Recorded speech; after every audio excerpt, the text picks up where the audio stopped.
there's something almost no one has ever explained to you. Two people can say the same thing, act the same way, and still be judged completely differently. Why does that happen? Why do some glances automatically inspire trust while others arouse suspicion? And there's an even more unsettling detail. It has nothing to do with your personality. It has to do with your eye color. Stick around, because what you're about to discover explains reactions you've felt your whole life but never understood. Brown eyes are the most common in the world, but their psychological effect is far from ordinary. They contain a high concentration of melanin, the same pigment that protects skin from the sun. Biologically, this melanin absorbs more light. Psychologically, it conveys stability. The human brain unconsciously associates that dark depth with security, steadfastness, and control. Various studies in social psychology have observed a recurring phenomenon. People with brown eyes are often perceived as more trustworthy, more responsible, and better suited to lead, even before they say a single word. It's not a conscious choice. It's a mental shortcut. The brain looks for quick signals to decide who to rely on, and brown eyes activate that anchor of authority. But this perception is a double-edged sword. Those with brown eyes not only receive trust, but also expectations. They are expected to withstand more pressure, make difficult decisions, and be strong even when they're not. Many people with this eye color report a recurring feeling. Others lean on them, but rarely ask how they're really doing. Furthermore, that silent authority can create emotional distance. Some people feel intimidated without knowing why. They trust but don't get close. They respect but don't always open up. Thus, the person with brown eyes might end up filling a role they never chose, that of the stable pillar, the responsible adult, even in contexts where they also need support. None of this defines your real personality. It defines the story others project onto you in the first few seconds, a story that activates before you can correct it with words. Understanding this mechanism isn't about changing who you are, but about understanding why you're sometimes placed in positions of leadership, burden, or responsibility without being asked. Blue eyes aren't actually blue. Biologically, they don't contain blue pigment. Their color is the result of an absence, low melanin, and a particular way light scatters when it enters the iris. It's an optical error, a genetic mutation that appeared about 10,000 years ago and, over time, became one of the most idealized features. The human brain interprets this clarity as vulnerability. Automatically, it associates blue eyes with innocence, sensitivity, and emotional openness. That's why many people with this eye color receive more protective, even condescending treatment without asking for it. They are perceived as less threatening, more approachable. But here the psychological conflict arises. This perception creates unrealistic expectations. When someone with blue eyes shows firmness, coolness, or authority, the contrast is jarring. The reaction isn't usually admiration, but distrust. It doesn't fit what I expected. This clash generates what some psychologists call the perceptual betrayal effect. It's not that the person did something wrong. It's that they broke a pre-existing image. And breaking internal images causes rejection. That's why, paradoxically, people with blue eyes can be underestimated at first and questioned more harshly when they show strength. Furthermore, this constant projection can be tiring. Living under the expectation of sweetness, understanding, or docility is limiting. It forces you to prove competence again and again, to justify firmness, to explain that sensitivity doesn't mean weakness. Color doesn't define character, but it does define the framework within which others interpret your actions. Understanding this allows you to stop personalizing certain reactions. You're not always judged for what you do, but for what they expected to see reflected in your gaze. Green eyes are rare. Less than 2% of the world's population has them, and that rarity doesn't go unnoticed by the human brain. They contain an unusual combination of melanin and lipochrome, a yellowish pigment that, when mixed with light, produces that shifting hue that never seems quite fixed. Psychologically, what isn't stable creates ambiguity. And ambiguity triggers alertness. That's why green eyes often provoke a dual reaction, attraction and unease simultaneously. You don't know exactly what to expect. Sometimes they look light, other times dark, sometimes warm, other times cold. This variability is unconsciously interpreted as emotional unpredictability. Historically, this gaze was associated with the mysterious, with magic, danger, the untamed, not because a real relationship exists, but because humans tend to project meaning onto what they can't quickly classify. What doesn't fit into a clear category becomes symbolic. In everyday life, this translates into contradictory perceptions. People with green eyes are often seen as intense, passionate, or emotionally complex. They are attributed with depth, but also volatility. Sometimes they are trusted immediately. Other times they are observed with caution, as if they could change at any moment. This projection can lead to imbalanced relationships. Some are drawn in, seeking intensity. Others pull away, afraid they won't know how to handle it. And the person with green eyes gets caught between expectations they didn't choose. It's not about who you are, but how you're read before others get to know you. The green gaze doesn't offer quick certainties, and that forces others to complete the story with their own fears or desires. Hazel eyes aren't easily defined. They're not completely brown or green. They change with the light, the environment, even the person's emotional state. Sometimes they appear light, other times darker.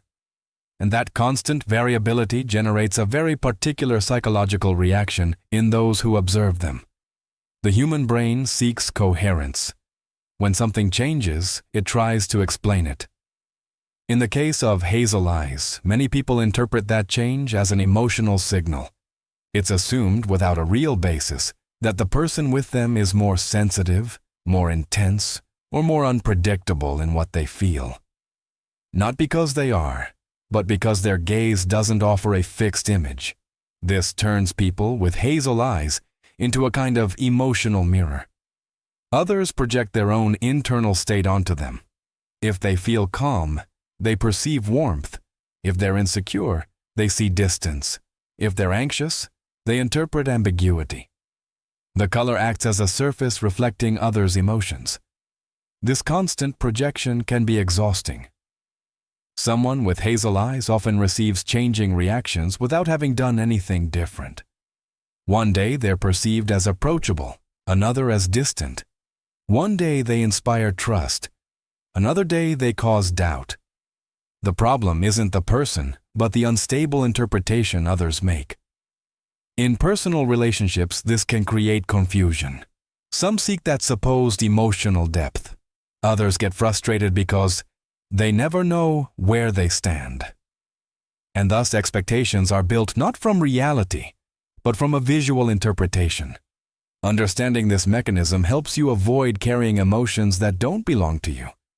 To understand that, often people aren't reacting to you, but to what they believe they see in your gaze. Gray eyes are one of the rarest variations among light eyes.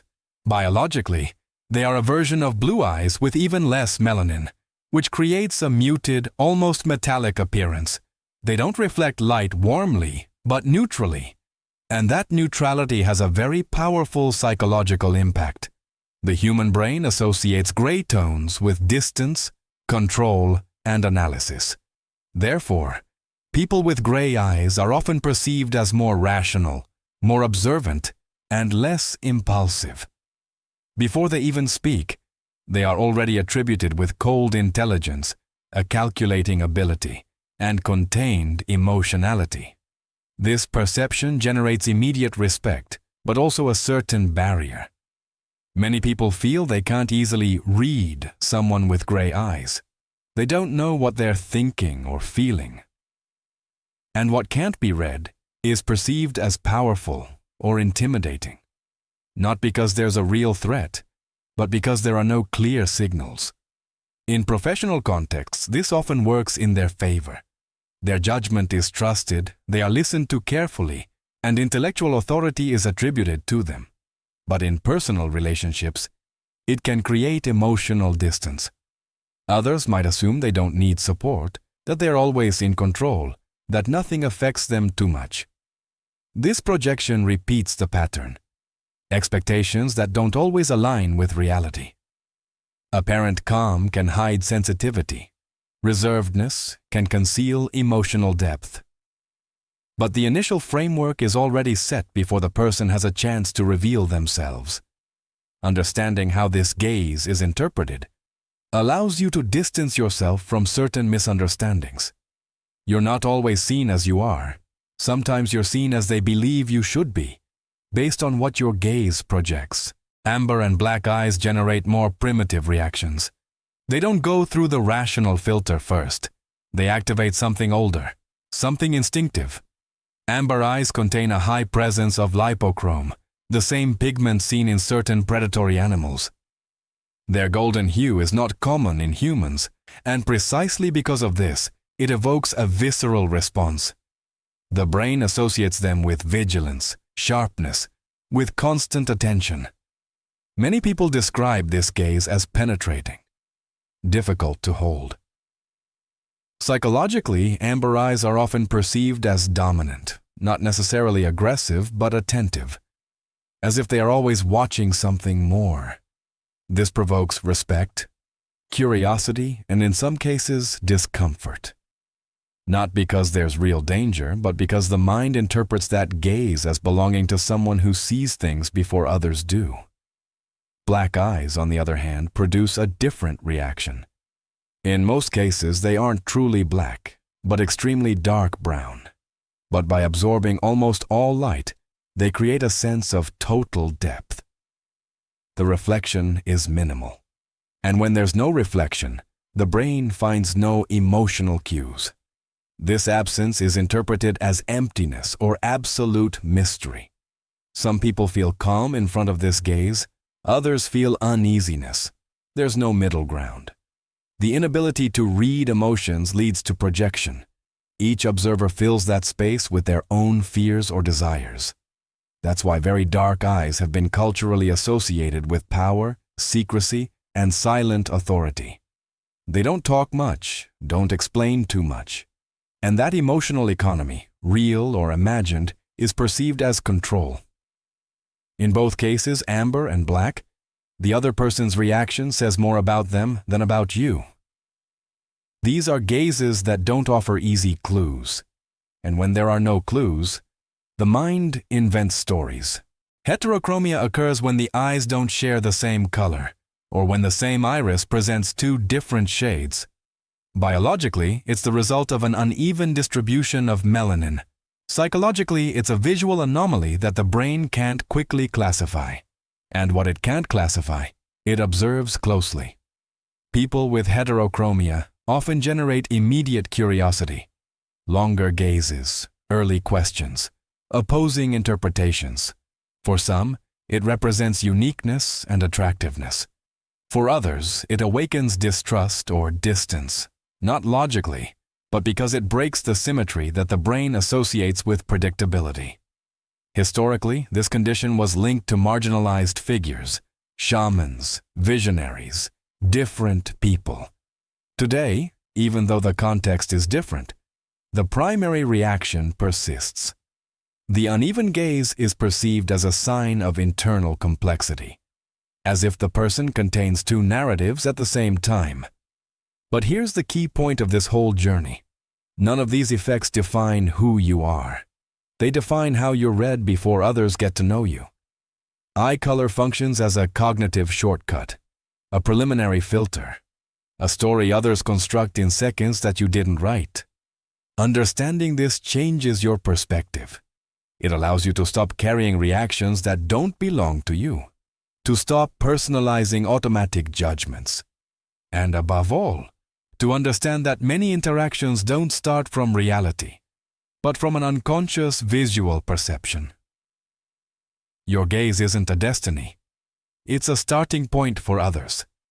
Knowing this gives you an advantage. Because when you understand the framework from which they observe you, you can decide more clearly how to present yourself and when not to. In the end, it's not about your eye color. It's about regaining control of the story others believe they see reflected in them.